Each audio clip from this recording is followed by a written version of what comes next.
akpa me là-bas si TB j'avais un match les colons de la paix et quand mais au si quand me n'ende jola te pour du roi me no ko me nko cha la te o le kon me wo le kon me ne pare o cha nya mo ko la to voa mi rula nya yo benare gaz wu na mo kwa amede pengbe ava be no be ne bo ta gaz kwa e kako mi aja bagba mi adogan acho maskudo to no om le gari pejo adokele u mi le lo amare bien bekele go na mere mi so sacrifice mi appelle mo kwa ne gaz a mi aja bagba ka ne be no be ne mo po be no be ne de ke kudrika mi troso mi darura sojo amere pengba fujo eduke mi le poere na be no be mi le kakao le nyami no cho po be no be wo ne mi kwa mere mi do kon ye ozun ame aja mi atote cha le power o nya be no be ame acha do ne le tano e donc c'est que ye wa kwa so jade penga ti damere pecho c'est que ele wo mi lo wa chai donc ami do addiction benare nkele wo wa ike pe lo mi acha bua o don we la ke mi wa to ave jimi kwa be nyi be nko o lo kudo mi wa we kudo mi donc are c'est que nkele ajo ni so won ye pe la jo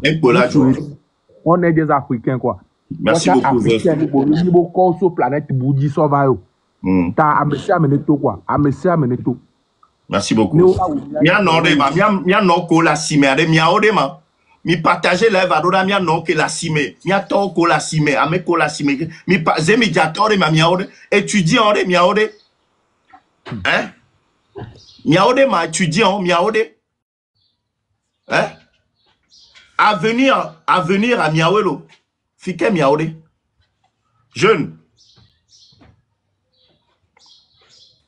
enfin dogbolo ouais mo gbere fikolo donc avec le Togo mba yo kati alo be le fio be soit le Togo alo le Togo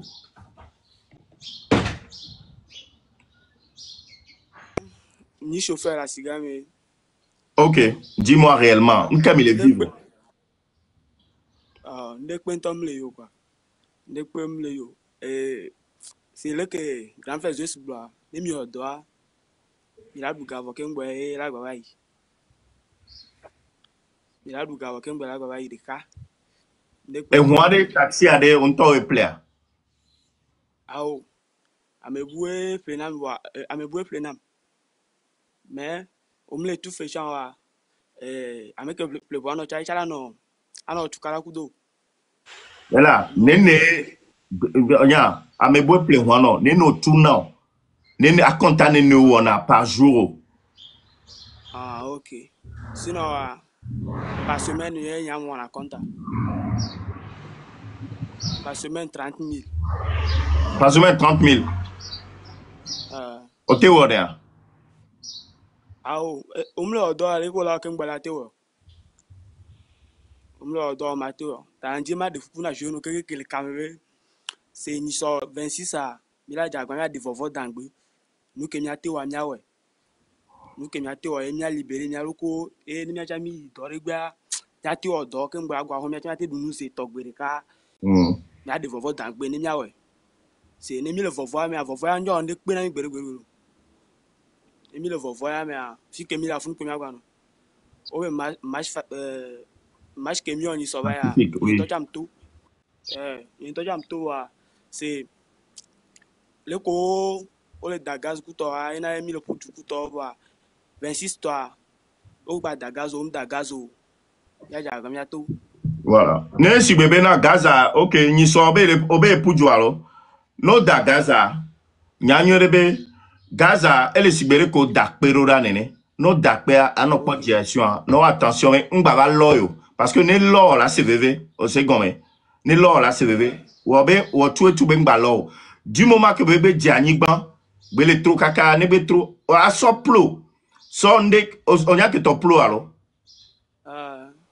et nous que mi dona no mi ya po bolu mi dona et même temps no le travaux publics on a mo so dona modi ko to adema mi la so ekpare mi la so Gaza ayoda mi so ekpare e la nyigba mi aso no aso tunji ne mi so tunji kpare azizo anja gba teto azizo ele yin be se viwa ke do na kuvi menami mi se goma azizo anja gba teto le mo e go mi maîtriser on plo on o jagba va zen ne gaz bu donc anu ke mi la wa plo a dovi no na tamere kwa mi akusikoro jinyore ne mi kusikoro jin ne pavo eni a Gaza tina azizore pe mja batole mo evo plo on gba so ejo agba maîtriser gaz bu mi se goma elle est très important Et plus, hein, mingba sort de carlo, à me fait peur. À me soubono les rassis. Na me si à me le maîtriser, à me bouter à maîtriser beaucoup de temps. Eh bon, ou avec gaz arrêt. On y a l'autre titan, gaz, caca, titan, mettons, ça va d'arrêt founo. Et y a va vono. Mille secondes. Ou soit t'as non y a be m'yate maîtriser, do grand alors. O da gaz arora quoi, trop souhait, trop voulu rodo. Watch en couvi que la sio est pour le, que la sio est pour le watch en assis. No da gaz arrêt. Moudia ou te alo maintenant. Trop souhait, voulu rodo. Au second, n'ayez pas peur. Au Dagaza, vont ami droit de tout les mesdames. Vous devez savoir avec gaz mou la main. Azizo Beni, c'est vrai, né donc Kouvidino, ça pique un peu. Mais second, Amérique Penton, balaisin, balevon les gazolo. Amérique Penton, balevon. Merci beaucoup, jeune. Grand. Oui, Togwe, bonjour. Bonjour. Olé Lomé. M'le Lomé. Donc, ma glonare échappe. N'y a Togo Toa, oh, bendele womi. Et oh, bendele womi. Mi live me mi leya. Obe, et nous que le wo le Togoa. Et n'y que n'y kohena wava glon. Agbede onio, capita onio, zeni jato onio, sukuluvi onio, non onio sarang la simeo. Aou, Togwe, m'le sarang la sime. Asiame, nemi yade. Mi, asiame babale. Mi m'nafi ke m'yadro agbanro. Mi eye etikona mi dekereke o nya sukulu vi mi étudiant mi na mi sukula nzona so agbada haru kakaba ina goe wona deke enyu ya élevé mi le doame e yo be nya ba gbon M'kem le dimanche on bo ye mi ya live me po no ya live me po alo me live me po ni problème o enya kele ni be nkele wo nkenyi kowe o le Togo e Togo vi fon vi de la nkenyi kowe wo. Ah, mais le live, mais mi le konu. Na me le gbonye de, le gba di kokota la konu a. Enya ko le gbon an koko enya ya. Bo njo le sengo be ma lia jevo ni te jo lia jevo. E we na di, nkele wo mi ye ya. No ni câble toi, va diana gbonye le câble gbe o to gbe, ma gbonye kele wo ma le câble gbe me câble no vi câble to ni se. No ni lo so to va gbonye lo so gbe me. No ni kotokoli to va gbonye. Be na di awo. Nya dokita mni voa ne amova atike kemira aso dadona wamle nyasio fika mola mle no le kondia abatimlo e be nya le bon be gamé na mo ba senkele wo mi le joamia le 26 27 28 lo. OK, merci beaucoup grand frère. Aïcha. Oui. Ah, Aïcha, oui. Bonjour. Bonjour.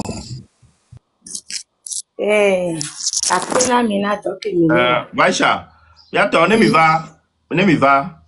Mouhiabe mi adak penamio. Parce que nous que mi le wa. Et joa mi le wana. Mi a keke mi le wana.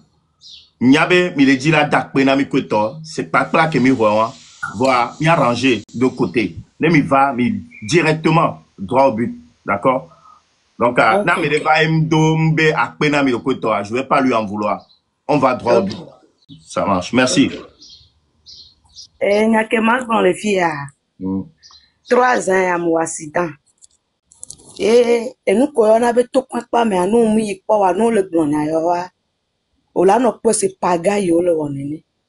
Que vous pouvez d'ailleurs n'y pas investir tout pas, mais et ben, me le vona marché. Bene yi masha olava ipoe olava iwia ne o le vona mashe gbane nde tuo yo la no to pa me se 8 semaines ne o la nyabe ku antoa o yi mashe o mi mashe ku la fonno fie nyam le muwasidam o kokun l'ambulance ma ambulance piota ko la na me la no amu lemu ko kokom la ni gbanleke mle hwa meleke dokita ko la no gbenti to la no yom be ma fon tete ani po o ve na yin do nko ambulance amele gbalo kaga kemi do enua hoke moda dando ye amunge amungu ta fin o le ako damdo ko wa mezereka ameko ameke hunto ke lo ma ele pratique le va voir tike wa min ko be nkume mle ponu le ke atike o le ve le plele allez dire, vous allez les bouts, mon année 3 jours. On doit buter penam, on monte penam, c'est radio pour faire on am néné. Au quoi nous que on m'a pas. Peut-être que t'as pour nous mettre va film. On va bien, comme qu'un soit clinique de over ou donna. 3 fois, il bloque la fournie bename. Pour le moment, assurance que, et Togonto de moi, assurance va le Togoua. Assurance que la pomme, et Bekakakakami, Bek à Fonia, n'balé ha. A Fonia Jordan, balé Fonia, n'y tombe do, compte moi na live, vos en mila blague que nous allons faire tout d'affaire, n'y a 30 francs. Donc, le même les non tombé, les vonnés au mignon, zemidator de va coco, vers qui bedoit filer à l'ova, Janik Bereka ou la nabe, et n'y en a gamme, ya une marche. Et veut qu'on soit kenyan tombe de ya. Et gamme les sio, que mouassi dans un grand, mais nous que va et gava vonner de vers olé. Olé que bébé roi, ne le pour moi, kaka ne veut dire dogon, mais yem te tout fond. Mais pour nous 17h au sona au lit ane le kaka dito comme o les et nous dès qu'on me fie ne pour 17h nous pas bon va laver tout fond sona au lit ne te na au lit soit dito comme kaka ava se modi yenye dono a formano si toi mon na home na fan vie maintenant c'est comme olé c'est vrai m'cham seigneur be olé a 2000 betuna par jour non te va tu avant 17h quoi sonner na misérika on a soué non le kaka fi ko le na dia me ça me le kama me ko ku olé pas de mi to di ne mi ava pour pourquoi to gwa de ni le second mo olé to mi le kama a me ko olé o quoi non le sonner non sur 2001 ça veut dire bena m'te et donc le wa m'te le wa 2000 ntochon pas 2000 à Okabo, matin gola de tout fun wa. Kaka bele didi la gwane game agbe soupa.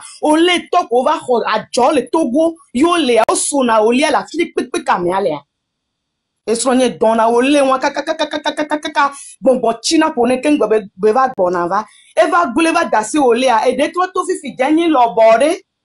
Et ya o la campagne non, o la moi si gebe gavi tu o la campagne non c'est 1 million et quelques. Yeta no on tout fait kaba o la soué non. Donc à demi le doigt les lois mais mi le CVV nien toi zeton mi bloque. Donc il tombe le reçu après donya na mo na ntileke. Voir me dek pem le mava ek blen non. Gouvernement dek pem le mava ek blen non.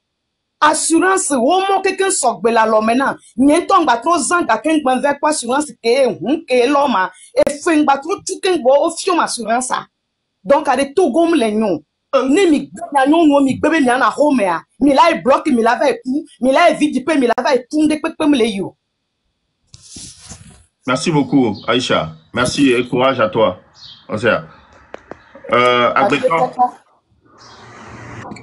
Oui. De coucou, il y a vévé l'enchassi indi au magblon. Blonami.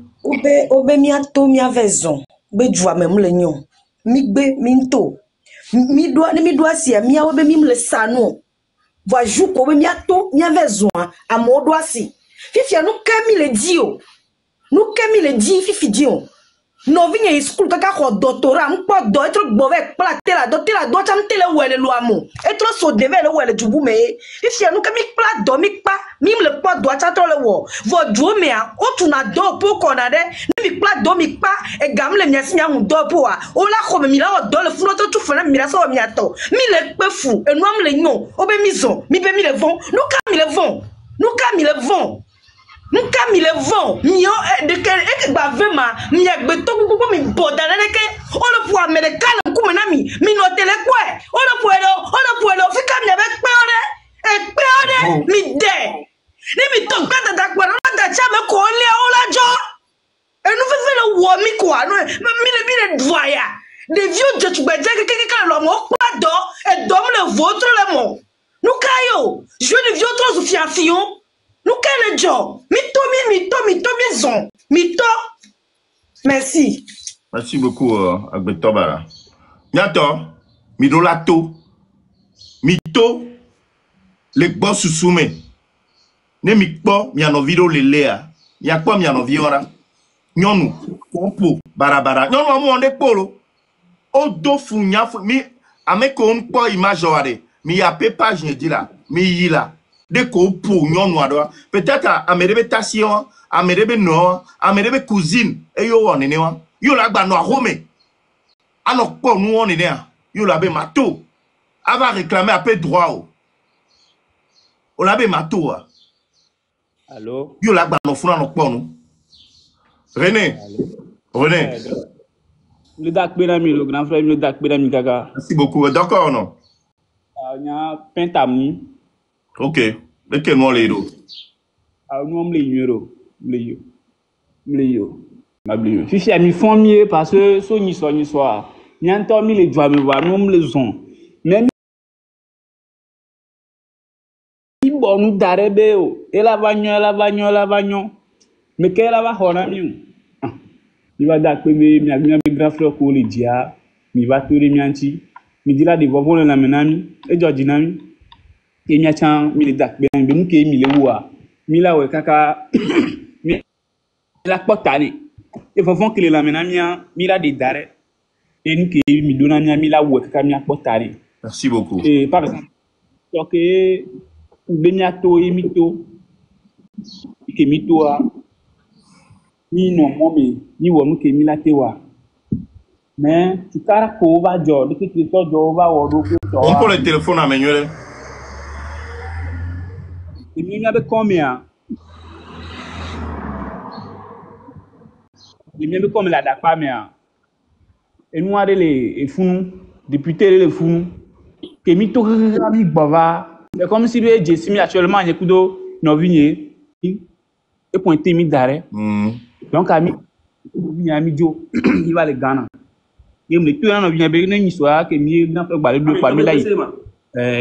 Bon ça ni soa re ne avocat en kebela ni soa re ne bela wumi ala wumi ne nyate ne takbo ala wumi e ti konami a jeru vieux joueur mi e ti konami mi ma teto la no vetam bien ne no vetam mi abe jena vola bola lemio a jema itokpo député on de quoi non angula ben ko ram le boss ma lo la te vérifier Milango. Miao yare. Milango avai la wumi. Député on est pour la l'homme de quoi mais parce que nous que le venu mieux toi mieux pas so jabin va présenter bank balar même. OK. Mbala va elle no be venu mi wonu que bien parce que nene o le tuna so ja on so jo le wonu wa nene on pa yo be salaire na mi c'est quoi que ben non so jamais. 70 000 je n'en pas moi. 70 000 mais on 110 000. 10 000 par mois mais on 110 000 on fait nene be mi tuna on fait tio. Yamile nyakuma yakuro fofoye kumya no vinyo vya levé. Mi tuna on fait 25 000 par mois. Mpa tuna. Mpa tuna gare mo doja on pangba tuna tochon. 25 ne tout 25 000 les soit 10 000 mais elle porte 45 000 né. Donc là où mi ado una mi 45 000 wa entola do e mo le si la jamido me alon kele si beso you know. Pamdo mo kekele nyasi pasi kekele mpasi keke ma kwa gbeto kekele si nya male présentant nya mangbalagbo nya maku mangbalagbo nya no vignon ville nya no vignon via 15 ans bedo edo 15 ans nya no vignon via hun va hun pevu le nyawame 15 ans nya no vignon via 17 ans jivi keke yo mile la qui vit le cas yo mile plan chaque na kabana fifi yembe mi areka mi ba bien mi la réclamer mais mi na ni ke bla ils sont des problèmes ils sont mi la troc boba mi la troc boba ils sont problèmes ba il y a troc boba avant le 26 allez hein il y a troc boba avant le 26 mi va délivrer mi avec toi ke bla ware et là ouais mi la to barrer moi mi la na la de photo ebe funu to chan o la de photo ebe funu do mi la soro da ne to gba gbe va le be po mi ko to pare mi a de photo ro il sait comment il est pédal il y a la fait portable là be le filmer les gars mais esprit ma ou ya de ko va jolo nya mi esprit ma wa nya fi kebele a you come le pompon nso garo re mi le s'occuper ne bi mo ki na o yare Là où à Wakakari, mia mila kuna de dépôt. Ok. Merci beaucoup, René. Mia femme Bouchan. Et courage, Namilo. Mia soa, mais avec député avec Korolam. Ok. Exact. Mais quand LEF, le fou. Okay. Bonjour ami. Bon, juste il y a le match fier, manière de fier, je vais m'a corriger quoi. Et bon ben on be à maison on be quartier mais na me ja toi, on be quartier mais ne ba obru ne nda joa, il a do hode mi. Ne mi le ku isolé on re nda do impact bento. C'est-à-dire que ça me dit que tu as instruction allez. Voilà. Yo kakao kaba alors que pour ne chute à fouler de l'année que ce soit à Dido Gomé à Goué et des macs ton nimtitea pour ne chute à GTA quoi yasbe pour nous pour miano mia bol funu si à 3e jour à nimito le 26 à américain tom le yahomo no toi no do casque ton casque et no ja vidéo à ngba selfie on a fion à des coups monsieur fion ou à vidéo voir un son comme ce fion et tu viens tu restes au niveau de GTA là-bas non fou maintenant dernier jour parce que le 26 il y a moule c'est les rallier les GTA le 26 à moule le va 27 28 à mina soubon et mi soubon et mi toi son la dit mi les zongroa na miadia mais ne soit le tchatcha o matek pe miatiu Vani na moule no quartier mais à moula no de Gomé 2000 personnes de Gomé 5000 personnes à rond-point port koto Mado impact de koto ils vont éteindre rapidement le truc là rapidement Vani mis le rallier mis 2 points de chute des cas c'est bien samedi c'est le 26 les que au titre à home mais à l'aide voilà au de Gomé au le son au le sans pas né GTA. 500 à 450 euros. 6 kilos. Ouais, le fou est pas ok, donc il faut qu'on fasse un effort. Togo, là. Le Togo. Ok, d'accord, non. Il y a un entrepreneur qui va me les marchés. Les marchés, alors. Ok. Les marchés. Hôtel, les ponts, minto. Quelqu'un tu qu'est-ce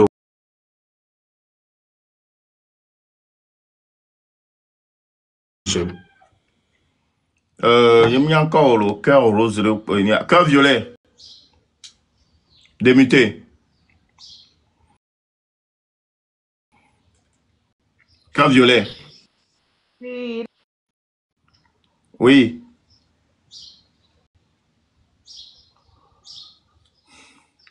Amérique Blobé, je suis étudiant, apprenez-moi. Il chinois vendé. Raconte-toi les privés. Chinois vendé. Bah, là, pas le film. Étudiant, on demande. Hein? Nous connaissons les doigts. Nous y a une vidéo. Amérique Pépin Babena et Lana Romeo. Amoa Toa de Bonbon Dangbe. Midola Tola Panko Aroya. Nous connaissons les doigts. Si gamme ya nous y a une vidéo. Et fin bande blâme au matin en tant que me l'a simia. C'est mis d'attendre n'yamiabe et nous épilepsie la mianti. Ouais le cousin mi jan. Épilepsie a honné le goudron a dit be kokwa mea okuda mea o jani. Et nous quelqu'un ça ne va pas. Nene les noire nous sont à la somme là do mo bébé na ele o simi jan. Ta enyawa mia toa de bonbon dangbe. Le wato ni so le 25, le 26, le 27 à le wato lo. Bonbon mate wonya yo. Bonbon mate mu yo. Mi do la to la gbo susu me. Nya cha la sia me mi le blanc. Asikamolo. C'est Amedo les blancs mi be yo la to de que mi amo le blanc mi sia me la to. Om dan hu fiose o. Asiga meto Amérique Pentong va bever les doigts sio. Asiga meto que le 26, 27, 28 Amérique Pentong doit sio. Nous ka ne mi doit sio 27, 26, 27, 28 o are. Tu veux nka ya bledomio. Nous ka mi ya sa le 26, 27 on aye mi sa ko le mi ba gbebon. Hein? Non non pour ne mi ato. Non, non, on sensibiliser miato. Odolato, mi le dit changement. Asia me tikene no sorana mio. Oh, mioya, o te kombe boutique ya, o te re mituna fento, mituna fe. Fiosi anto de c'est à 400 000, 350 000 francs. Et mituna par mois. Et mituna par mois. Na 800 mi bo mi refiosi lelo. Mi mu refiosi le vegbe. Ça c'est pas par mois.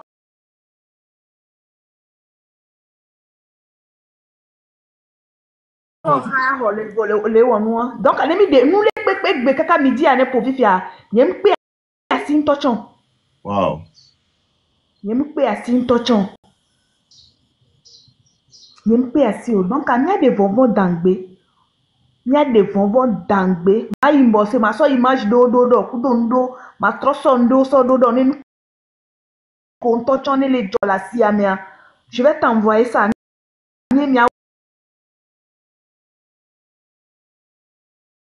Ma son numéro 1 non figure. On la tengo là. Au stylo le funa. D'accord, oui, vas-y. Ok, angle plus 1. Oui. 862. 862, oui. 253. 253. 96 49. 96 49. Ok. Sinon, ça ne va pas. Amo mitolo, miato mitolo, vont de ngaya dangbolo, vont lo mi de vovo dangbelo, miatolo, miato. Merci beaucoup. Merci beaucoup. Bientôt, Banama, Amédée, ou demande le fiebe étudiant. À mes suivants, on était pour un peu mais avec compte à le privé, il y a une top pour la terre. Ouais, ça va. Ouais, merci beaucoup. Yeah. Avec je suis étudiant, non, pardon. Oui, si. Ouais, Marc Blombena.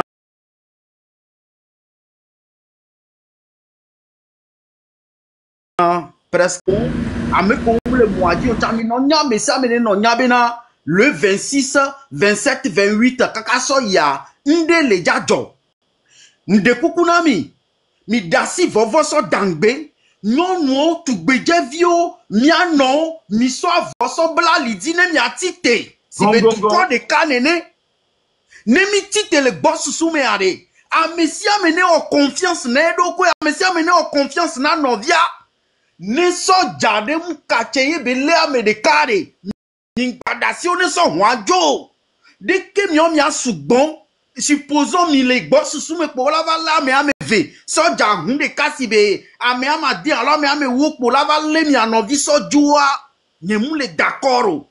Et ou mu ni violence yo. Mi tona gbesia gbegbe so jawe so na violence. So va penami. Asigbalo, yemi tona kaka pendant 60 ans. Nous kemi pole mo, mi pone pepe le mo. Plutôt do pour agba le amo, ni so mi ponyo vi ko fo gbime na kaka hundok gbime nera. Ne mi le pon mo le wonde pepe na mia. Mi do la se révolter. Ame won wade, mi untase la wo yo ni, mi bionde pepe la glona me won wo mi do la yan wo e kwa. Ye kati nya yan me won wa, mu ni fefebe nya yo kwa. Nyonto ni nokpolo ameke we no zikpedi kaka 60 ans mi so ebena e fefebe nya benya muni blague yo unso na onu bara vo edouane mi de douan wo che le ja don wadi soja ke we la be yo la onu bara ku miare mi gbata si po soja won o mi jagbagba mi akọ mi aba mo le wasi o gba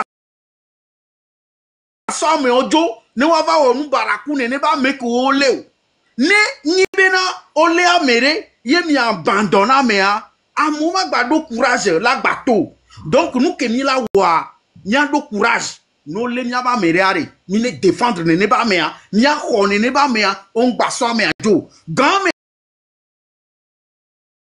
a amese no le yare o la défendre ne no ala no e wa ye ne mi toi ne mi mu du di wa mi mja ya home olo e ga ke mi le ja joa mi la so no pero mi anti mi o cha mi le fie mi mja bla bo mi la no pero mi anti kaka nkano jibe to gbe pese kaka le 26 won la doa opo enuko yo no da enu agaza enuko so chone wa ko to won kekema mi la di amesi amene so kashine ndi pepe ke mi po be la te so protéger yo na gaz be côté c'est que mi se préparer quoi non no mi bla li di mi ano da anu na mi asron mi ano so dudu so no va mi o ja mi la joga mi la pero mi la supporter mi ne mi ate do ahoya di nene wa egbe a blogueur o kike otite yo le soutenir Togo be du quoi enu ya mu jokpo gbere o ye chaîne gangan o kike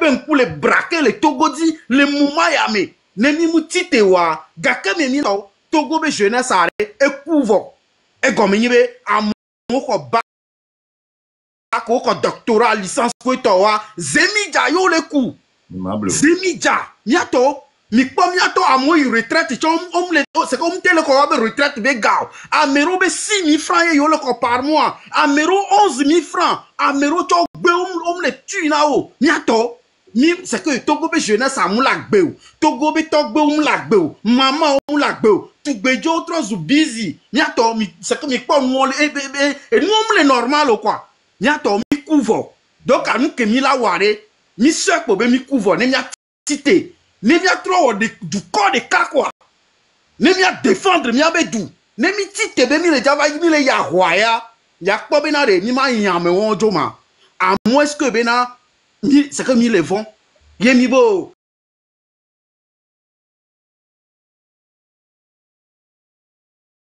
bede ke yo la mere mi la da si wa kwa me ajo wa wa fion fo me akaka la gba ke mi la soare si ne mi toare to gbe fi pese mi owe le na communication mo ni asusu nyi be na re ni a 10 point stratégie o ma nyi be me la gba to je mo me po kaka ko la ya ho aw ne woni ni ami le do ami wa foku me bilize amodo yo la ifunwa ye ne mi pota na nke mi le di wa amum le ja ya ho nyon wala no son dudu va no na on le so ameria amela ve dans la file la trova amerique pe ma ye ba ko game a amisia me la croire amisia me do la croire do ko be abaya ke mi le ya e di dudu mi ja so gbo ka la toté amisia me do la do ko di ka fi mi la te pour liberté merci donc egbenye jani pour le moment quoi merci beaucoup si mais bon on y a le fille bena nous que yo dans le 6 vaya mi plan nous sommet et mi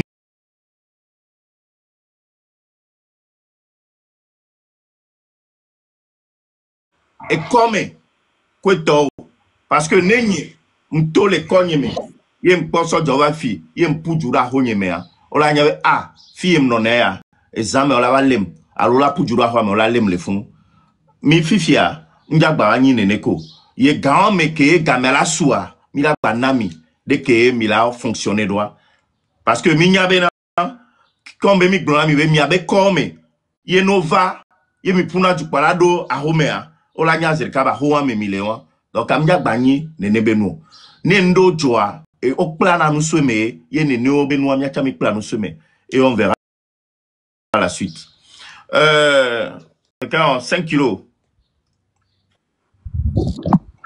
Boss, bonsoir. Oui. Bonsoir.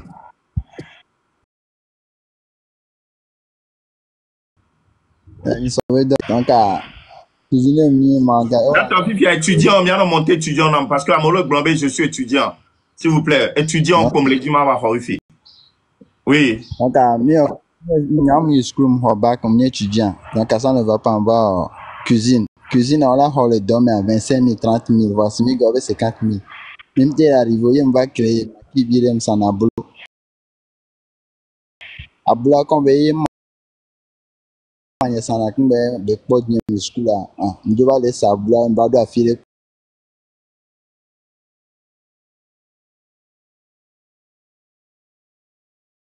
kwa moto le sabla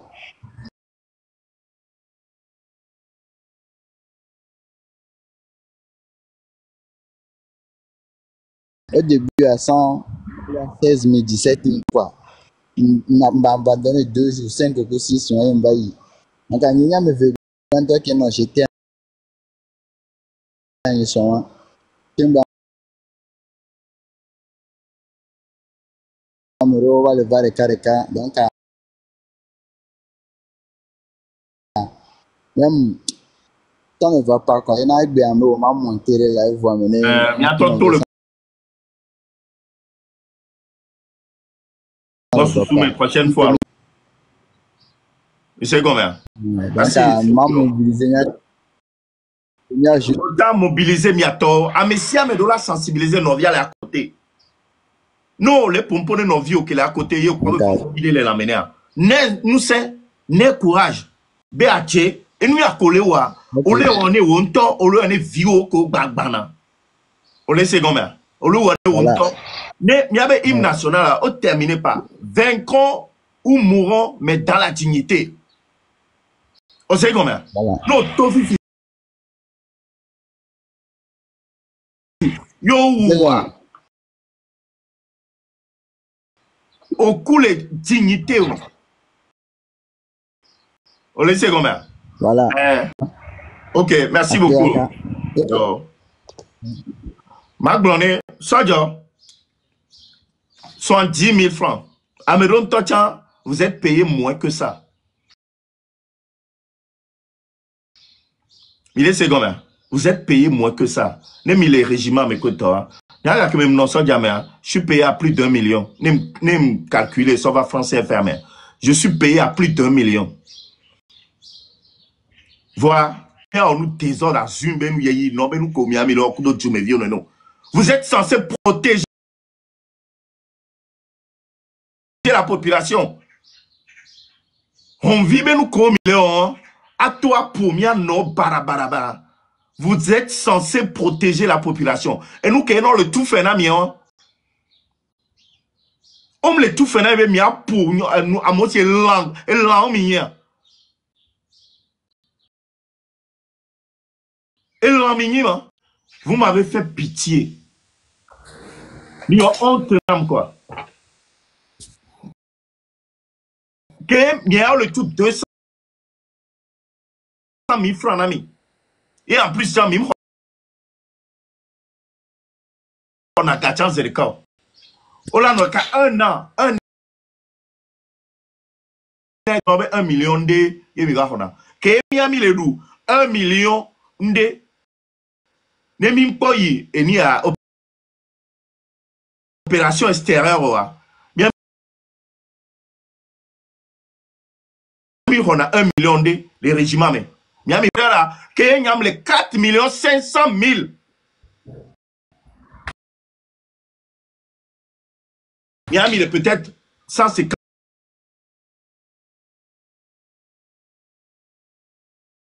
000, 200 000. Mais clairement.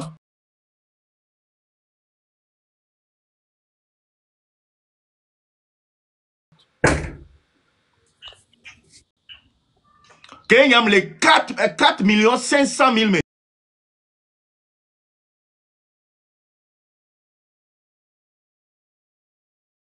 2013, que mi Mali a 4 500 000 par mois.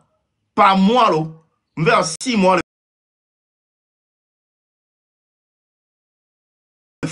Odolinami, 6 mois. Nous va y quoi? Mais boulava, pour des mères. Togo soja la fond de ekpo. Obe mi va roi bedi. Mi so mi avec tout ça.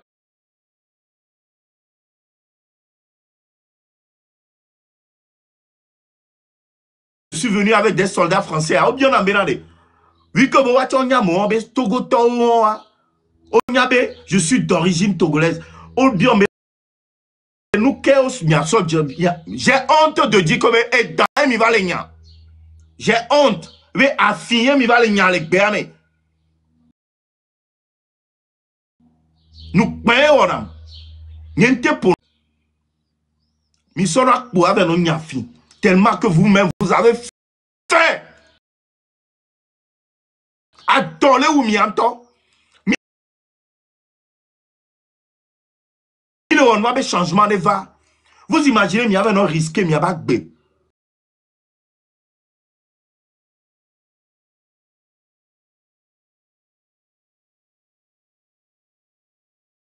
pour 150 000 par mois. Ça, je parle de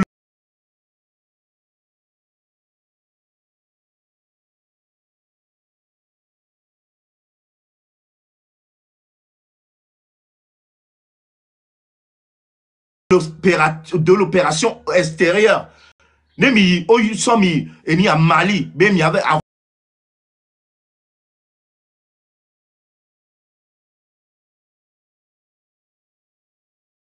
le flou mi ayi aim le gloro. Ameko les filles, miato ameko ni graphiste ko to quelqu'un, ma de kukuna mia, mi ko photo on.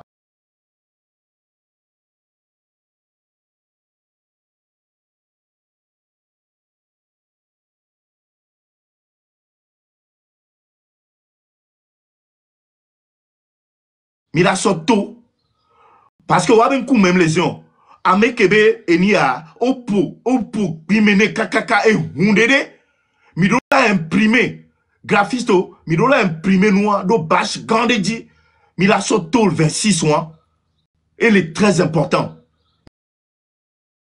mi a sofion djouke so que les sibe lanene ko ano pour abe du mesio au lieu de les protéger on a pour nénère mi a sofion du tabe nenemi le jouameo. Moulé dit, graphiste de gens,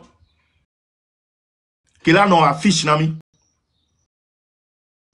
Yanto mi po, affiche ou, que mi so on a live, ame, ne mi do live, ame, là, non, nami, ne mi do, ni a affiche de pepe, mi be you a quoi, il doit être disponible.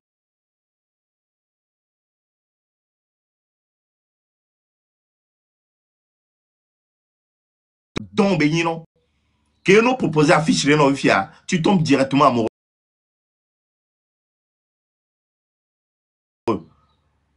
Donc, à me dit, graphiste, mi do appel numéro ni. Mi proposer affiche de nam.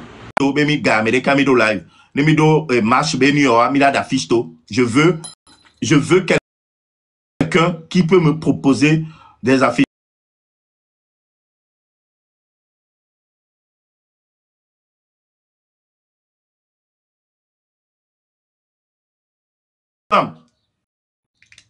Tatimi, mi attend mi choisi de. Mi attend mi sort mi zam mi avait sous mi sort 26 ba fiche nam. Il seconde mi. Assoir rodam le numéro a dit +1 862 253 96 49. Assoir rodam le on a dit m'a choisi à meke mi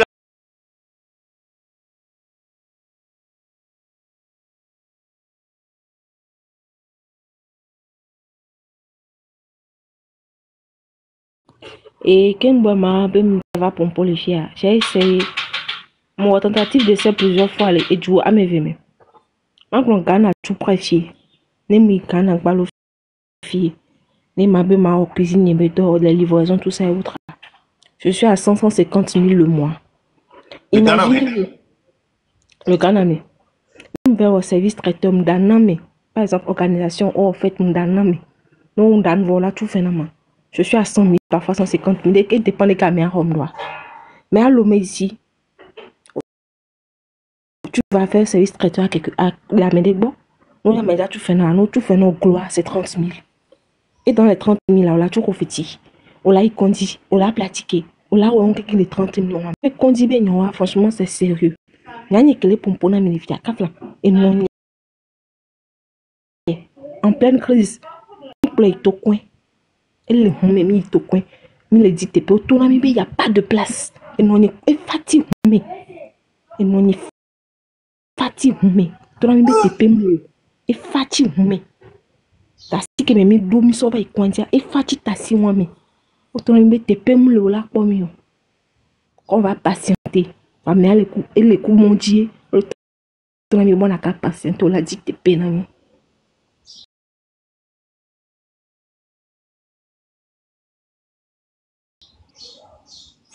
Franchement, ça ne va pas. Né jeune bébé.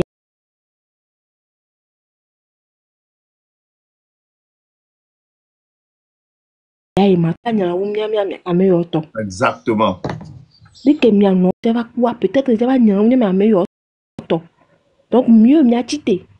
Ne mia on ke mila wa. Ne mia pop mia ji ameko mia ji la mia yon comme mia ji la ku vini wa mia magbe. Franchement, so joka flon le fun wa. Ne mate o mu le khostale de pour wa won no to la no ji ashi le monji. Wa won mi to la no ji mi asi. Pa ne no da tinamio. Min pon le fou va mi le ji ashi.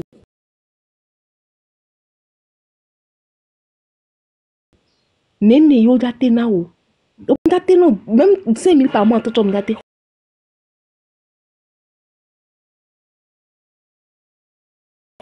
Par nous auto ya fi de pour là non jiwasi. Là non jiwasi. Besoin de toi, tu me manques. Gogoligo nous baja. Owe wa. Hein? Quoi faire? Viens chez moi et pour Gogoligo.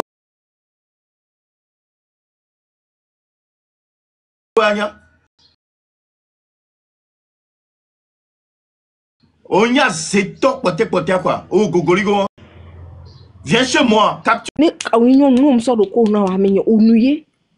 Nous nous sort de quoi non allo so gana onuye. O ma okoma onuye kembala ko ma o. Hein? Et Jumevi. Oh, oni Jumevi, oni to.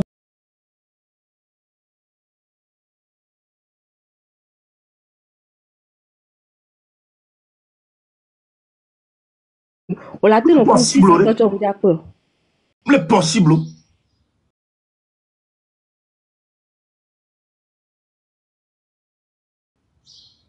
Quand l'identité à toi, Gbanyala. Et à Gbanyala, beau.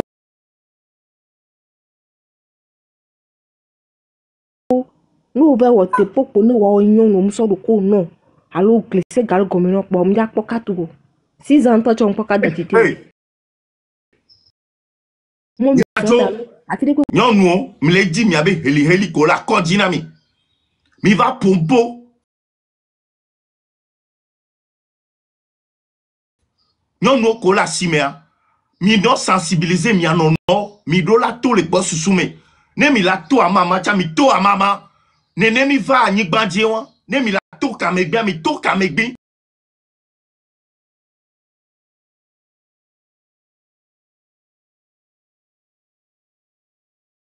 Mami va ni bandie.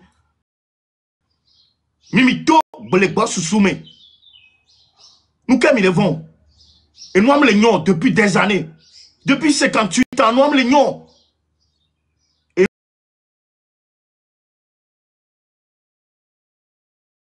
nous les nions. Yato. Midolato. Mila.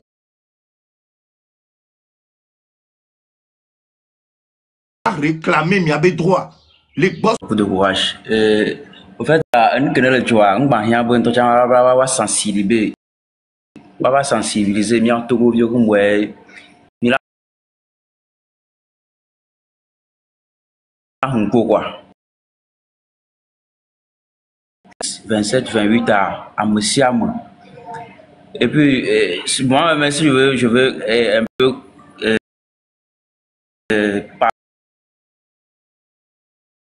parler de ma situation, c'est un peu délicat.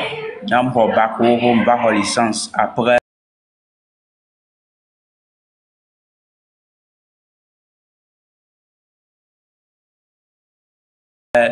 va permis nous que on a carte d'emploi mi on que mais zéro au maillot breka bana dolphin guru de quoi zemidja do là donc la situation actuelle ce n'est pas on va forcer quelqu'un on va encore sensibiliser quelqu'un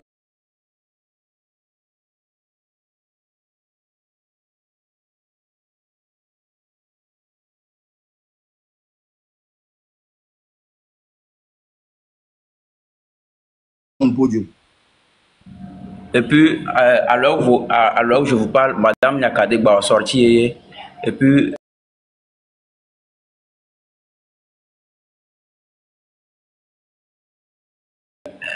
les trucs, la population. Donc, mes frères, mes grands frères.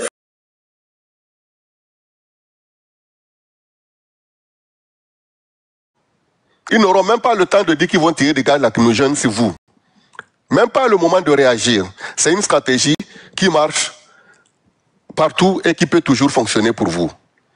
Quant à ce qui concerne les partis politiques qui veulent sortir, qui sont sortis et commencer à vouloir jouer, il faut bien comprendre le jeu. Ça, c'est le jeu toujours du pouvoir. Ne voyez pas, c'est pas les partis du pouvoir, hein, des partis politiques. Hein. Ils font partie aussi du pouvoir. Ils sont affiliés au pouvoir. Le pouvoir a voulu au départ faire quoi? Ils ont appelé les prêtres. Vous vous souvenez, il y a quelque temps avant que l'on ne sorte, le 6, les prêtres qui étaient sortis pour commencer à vouloir dire oui, donc il faut voir, on va s'asseoir pour discuter, dialoguer avec le pouvoir. C'était le gouvernement qui avait fait ça. Ils les ont pris, comme ils sont eux aussi des corrompus, ils les ont pris pour dire de faire ça, pour que ça calme les choses, et comme ça ils vont toujours garder la main. Mais on a fait 28 ou 29 dialogues au Togo. Ça n'a pas marché. Maintenant, ils ont vu que cela n'a pas été respecté. Maintenant, ils ont bloqué déjà les partis politiques pour leur dire de ne pas rentrer dans la manifestation. Quand vous regardez, ce jour-là, les gens des partis politiques bien connus ne sont pas sortis.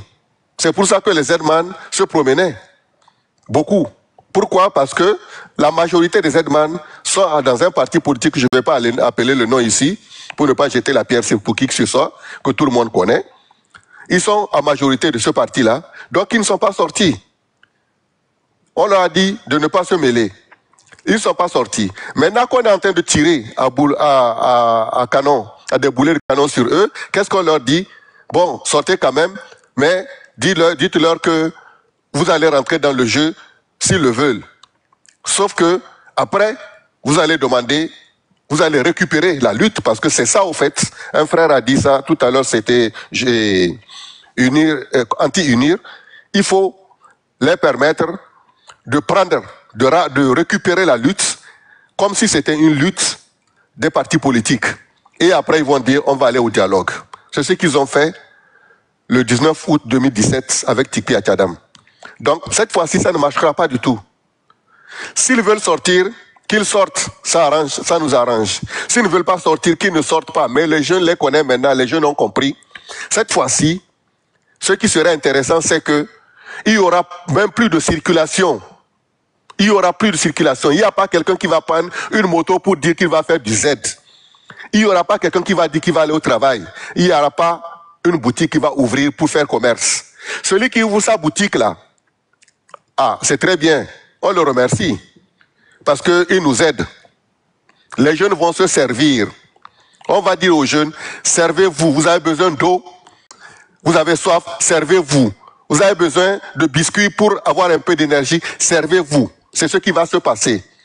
Il n'y aura pas de... Le pacifisme est bon. Mais quand tu es en face...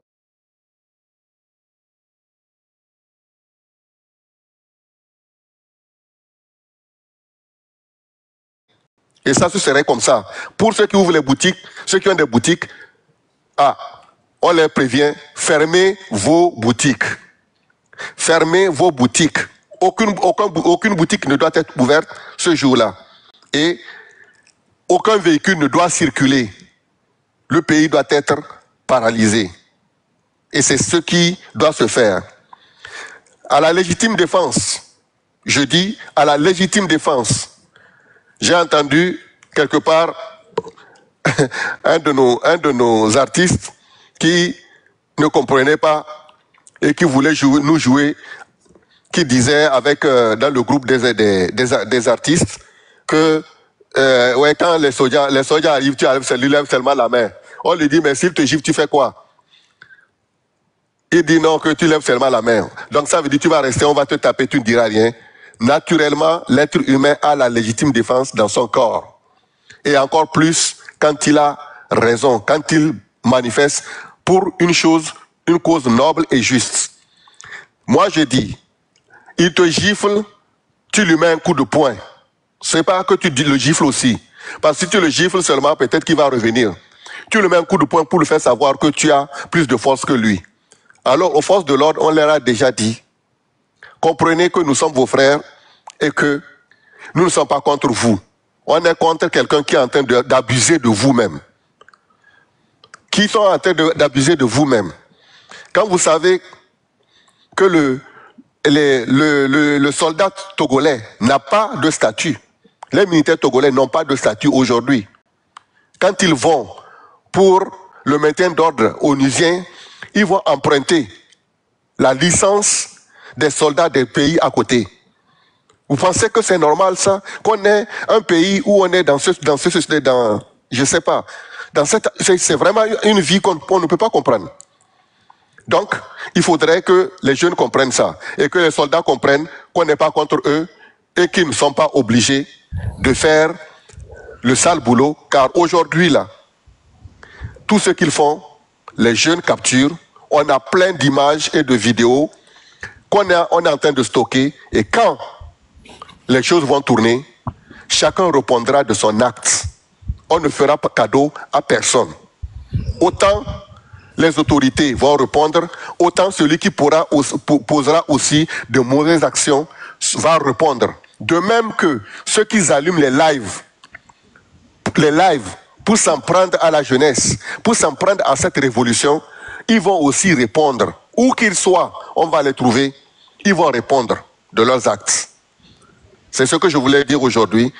Mais pour finir, en termes de légitime défense, ce que je dis tout simplement, moi personnellement, si je suis sur site, avant de quitter chez moi, je prépare, j'affûte tout ce qu'il faut pour moi dans ma maison, dans un coin où je sais que quand je rentre, si on me poursuit et qu'un soldat ou un policier ou un gendarme s'amuse à rentrer dans ma maison, je rentre dans la maison, alors on va régler les comptes là-bas. Même s'ils sont combien, je ne vais pas tomber seul.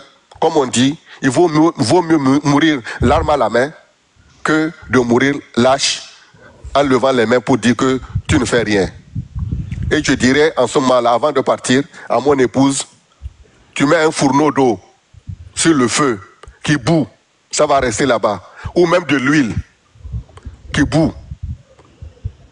Ou du piment écrasé en poudre dans un endroit où je vais le prendre tout de suite et m'en débarrasser. Alors, la personne qui rentrera là, le premier, il va recevoir ça. Si jamais il s'hasarde à quitter la route là pour rentrer dans ma maison, il va recevoir ça. À la guerre comme à la guerre. Je vous remercie. Merci beaucoup, Monsieur Towi. Très intéressant. Merci. Thank you.